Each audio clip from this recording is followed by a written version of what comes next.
All right, let's jump right in. We're going to explore a really profound potential link between the world of pure mathematics and the vastness of the cosmos itself. So, what if the incredible patterns we see in the night sky aren't just random? What if they actually follow a kind of universal language of complexity? So, just take a look at these two images for a second. On the left, you've got the Mandelbrot set. It's this famous, almost iconic object from pure math. And on the right, that's a simulation of the cosmic web, which is literally the largest scale structure we know of in the entire universe. I mean, the resemblance is just, it's uncanny, right? It's almost a little spooky. And that really leads us to the heart of the matter, the central question we're tackling today. Is this incredible similarity just a fluke, a total coincidence? Or could it be a clue that there's some deeper physical principle at work here? Well, we're going to spend our time exploring that second possibility. So to begin, let's unpack the theory that's trying to bridge this incredible gap. It's a completely different way of looking at spacetime, and it might just hold the key. That framework is called dynamic vacuum field theory, or DVFT for short. And it all starts with a really simple but incredibly powerful idea. The vacuum of space, well, it's not empty, not at all. It's actually a dynamic, complex medium, absolutely alive with potential. Okay, so the theory describes the vacuum using something called a complex field, which they label phi. Now, at every single point in spacetime, this field has two key properties. First is its amplitude, which you can think of as its energy density. And second is its phase, which is kind of like its internal orientation. And believe it or not, this is the starting point for everything else that follows. Now, here's what's so cool. The theory says that the emergence of these fractal-like shapes isn't something you just assume. Nope. It's a direct consequence of three fundamental ingredients. First, as we just saw, it's a complex field. Second, you have nonlinearity, meaning the amplitude and the phase are constantly affecting each other in this complex feedback loop. And third, multiscale dynamics. Stuff is happening across all scales, from tiny quantum fluctuations all the way up to cosmic expansion. You put those three ingredients together, and it turns out any system like that is known to produce these complex fractal boundaries. It's just what they do. So how can we possibly visualize this? Well, the Mandelbrot set isn't a literal picture of the universe. The key is to think of it more as a powerful conceptual tool, almost like a universal map for stability in complex systems. You know, the Mandelbrot set is generated by taking a really simple equation and just iterating it over and over again. If the result stays stable and doesn't fly off to infinity, it's inside the set. If it becomes unstable and runs away, it's outside. The line between those two behaviors, well, that's the famous fractal boundary. And this is where it gets really interesting, because we can draw a direct line, a direct translation. That complex variable z in the math, well, that corresponds to a local disturbance in the vacuum field. The iteration process, that's like the physical relaxation process of the vacuum itself. And that fractal boundary?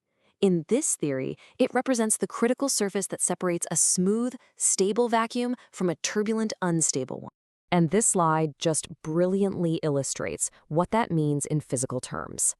On one side, you have what's called a coherent vacuum. It's stable, it's smooth, it behaves pretty much like the vacuum we're used to from general relativity. But on the other side, you have a decoherent vacuum. This one is unstable, turbulent, and it's full of what are called defects. And the boundary between them? It isn't a simple line. It is fundamentally fractal, it's scale-free, and it's incredibly sensitive to initial conditions.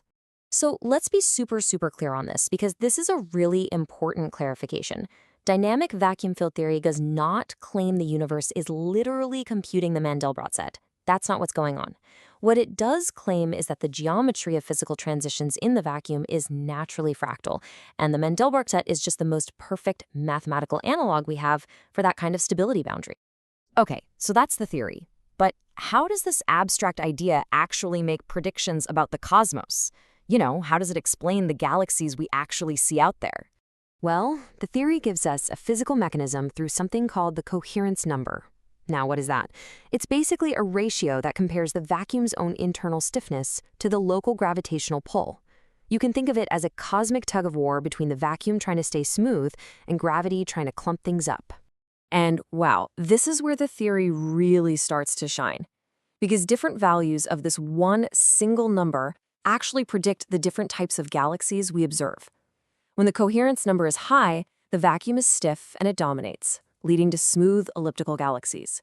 When it's low, gravity and these defect networks went out, creating irregular galaxies. And what about right at criticality, where the number is near 1?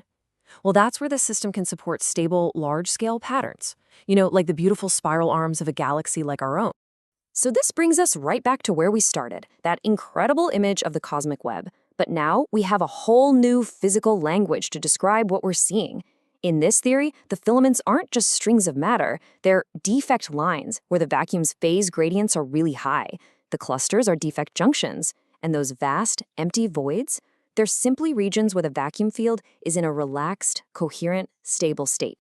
Now look, a beautiful story is one thing, but for this to be actual science, it has to make specific, quantitative predictions that we can go out and test. And dynamic vacuum field theory does exactly that. So the framework predicts 3 key signatures for astronomers to look for. Think of it as a checklist. First, a very specific power loss shape for what's called the 2-point correlation function, which measures how galaxies cluster together. Second, a specific break in the power spectrum at a scale that's linked to the cosmic horizon. And third, a multifractal signature in the density fields, which you can find using a counts in cells analysis. These are concrete, testable claims. So, at the end of the day, here is the theory's core claim, its falsifiable thesis, laid out for everyone to see. It predicts that the structure of our universe is shaped not just by matter and gravity, but by the dynamics of a complex vacuum field. And that implies a multifractal density, specific transition scales, and even correlations between a galaxy's shape and its local acceleration. This is the hypothesis on the table, ready to be tested.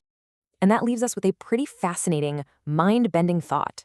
What if that uncanny resemblance we started with isn't a coincidence at all? What if it's a huge clue that our universe is governed by these universal principles of complexity? That maybe, just maybe, the language of the cosmos is the language of dynamics itself.